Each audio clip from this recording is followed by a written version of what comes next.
Énoncé. Dans cet exercice, on va apprendre à calculer à quelle distance tombe la foudre lors d'un orage. Alors, pour faire cet exercice, je vais vous donner deux informations. La première, c'est que la vitesse du son dans l'air est d'environ 344 mètres par seconde. La deuxième information, on va la prendre sur la vidéo. On va mesurer l'écart de temps entre l'éclair et le tonnerre. Alors pour ça, on va revoir la vidéo.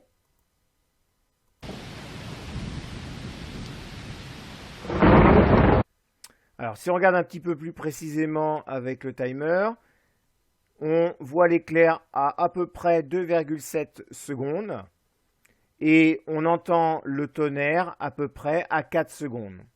Conclusion, entre le moment où l'on voit l'éclair et où on entend le tonnerre, il s'écoule approximativement, donc 4 moins 2,7, 1,3 secondes.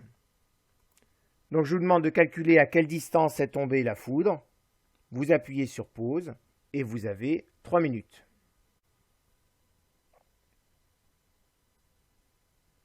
Alors la correction.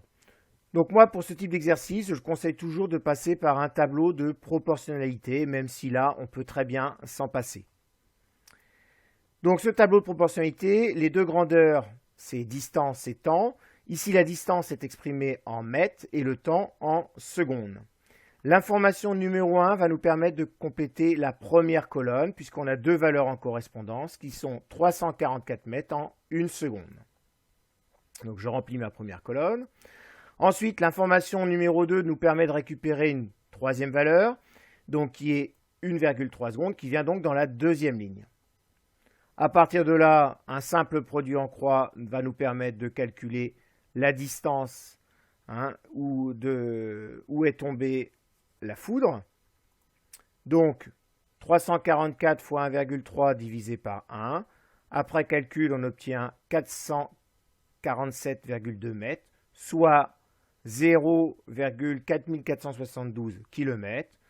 Cela signifie que la foudre est tombée à environ 0,5 km du point où on était.